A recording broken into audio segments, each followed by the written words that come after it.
Fakta mengejutkan terungkap, sumber uang yang mendorong Wagner melancarkan kudeta Rusia. Dikutip dari Sindonews.com. Moskow. Anggota parlemen senior Rusia, Andrei Kartapolov, mengungkap alasan yang sebenarnya mengapa tentara bayaran Wagner Group melakukan pemberontakan bersenjata atau kudeta pekan lalu. Menurutnya, satu-satunya alasan adalah karena faktor uang. Kartapolov mengatakan Wagner Group pimpinan Yevgeny Prigozhin adalah satu-satunya formasi militer yang menolak menandatangani kontrak dengan Kementerian Pertahanan Rusia sesaat sebelum melancarkan pemberontakannya. Kartapolov, yang mengepalai Komite Pertahanan Duma Negara, menjelaskan bahwa beberapa hari sebelum pemberontakan Wagner, Kementerian Pertahanan telah menyatakan bahwa semua kelompok militer swasta harus menandatangani kontrak dengannya, menggambarkan kebijakan tersebut sebagai sangat benar. Semua orang selain Wagner patuh. Selain pria ini, Prigozhin, yang menolak, kata anggota parlemen tersebut, yang dilansir Russia Today menghadapi penolakan oleh Prigozhin, kata Kartapolov, pihak berwenang Rusia kemudian mengatakan kepada kelompok tersebut bahwa mereka tidak akan lagi terlibat dalam operasi militer di Ukraina. Ini berarti tidak akan ada lagi uang, tidak ada lagi sumber keuangan atau material. Dan bagi Prigozhin, uang adalah faktor penting, bahkan mungkin menentukan, paparnya.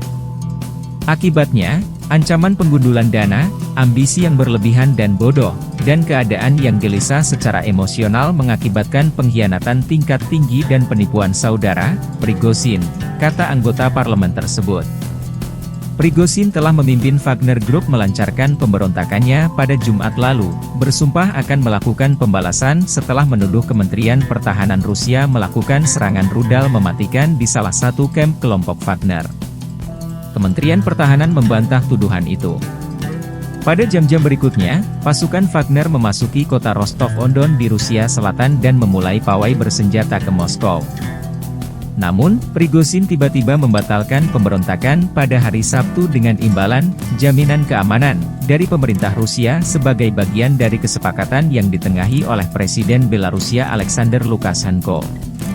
Sesaat sebelum dimulainya pemberontakan, Kementerian Pertahanan Rusia telah mengumumkan bahwa lebih dari 20 organisasi sukarelawan Rusia yang terlibat dalam permusuhan dengan Ukraina telah menandatangani kontrak. Namun, Prigozhin menolak untuk mengikutinya, mengeklaim bahwa kelompoknya adalah entitas yang sangat efisien, yang terintegrasi secara organik ke dalam keseluruhan sistem. Pada hari Selasa, Presiden Rusia Vladimir Putin mengungkapkan bahwa Wagner Group sepenuhnya bergantung pada pembiayaan negara, sementara Prigozhin sendiri telah memperoleh miliaran rubel melalui kontrak catering dengan militer. Putin memuji Dinas Militer dan Keamanan Rusia karena secara efektif menghentikan perang saudara. Dia menggambarkan pemberontakan itu dimotivasi oleh kepentingan pribadi dan sebagai pengkhianatan terhadap rakyat dan negara. Selain itu diberitakan bahwa bos Wagner tinggalkan kotak berisi uang 700 miliar rupiah usai kudeta militer Rusia. St. Petersburg.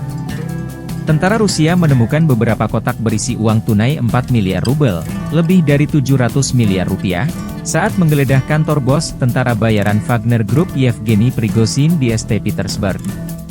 Mengutip laporan media lokal, Fontaka, Senin, 26 Juni 2023, kotak-kotak berisi uang tunai itu dikeluarkan dari minivan Gazelle di dekat kantor Prigozhin. Kantor bos Wagner itu digeledah tentara Rusia setelah Prigozhin meluncurkan kudeta militer pada hari Sabtu dan tiba-tiba dia batalkan pada hari Minggu. Kotak-kotak berwarna coklat itu beberapa di antaranya sudah dalam kondisi terbuka sehingga terlihat jelas bundel uang kertas Rusia, kebanyakan berwarna merah. Menurut laporan Fontanka, Gazelle putih menarik perhatian selama penggeledahan Hotel Trezhiny di St. Petersburg, yang menjadi kantor Prigozhin, bos Wagner yang telah meninggalkan Rusia untuk mengasingkan diri ke Belarusia. Gazelle tersebut menimbulkan kecurigaan karena bukan milik siapapun yang tinggal di Akademi Chesky Lane, tempat mobil tersebut diparkir. Mobil itu diperiksa untuk mengetahui apakah ada bahan peledak dan ketika dibuka kuncinya, pasukan Rusia menemukan kotak-kotak berisi uang. Setelah berita penemuan itu tersiar, Prigozhin mengeluarkan pernyataan yang mengonfirmasi kepemilikan van Gazelle dan barang-barang lain yang digeledah. Bukan hanya Gazelle yang ditemukan, tetapi 2 minibus lain yang berisi uang yang dialokasikan untuk gaji, kompensasi untuk kargo 200, kode tidak resmi untuk jenazah tentara yang tewas dalam perang di Ukraina, dan hal-hal lain, kata Prigozhin dalam sebuah pernyataan via Telegram tanpa mengonfirmasi lokasi keberadaannya. Dia juga mengatakan selama 10 tahun beroperasi, Wagner Group selalu menggunakan uang tunai untuk semua pembayaran. Pada hari Jumat waktu setempat, Prigozhin bersumpah untuk menggulingkan kepemimpinan militer Rusia, marah karena tentara bayarannya, menurutnya, telah dibom oleh militer. Ini memicu krisis politik terbesar yang dihadapi negara itu dalam beberapa dekade. Prigozhin dan 25.000 pasukannya melancarkan pemberontakan, merebut kendali kota Rostov, Rusia Selatan. Mereka kemudian bergerak menuju Moskow ketika Presiden Vladimir Putin membuat siaran televisi darurat yang mengamuk atas pengkhianatan internal. Tapi kudeta itu tiba-tiba dibatalkan Prigozhin setelah Presiden Belarusia Alexander Lukashenko, sekutu Putin, menjadi perantara untuk mengakhiri krisis. Kesepakatan itu berarti Prigozhin akan meninggalkan Rusia untuk diasingkan di Belarusia dan baik dia maupun pasukan tentara bayarannya tidak akan menghadapi tuntutan pidana di Rusia. Kendati demikian, Prigozhin belum muncul di Belarusia dan diam secara misterius sejak kesepakatan itu dibuat dan dia memerintahkan anak buahnya untuk mundur untuk menghindari pertumpahan darah. Para pejabat Rusia mengatakan rumah dan jalan di wilayah selatan telah rusak akibat kudeta pasukan Wagner.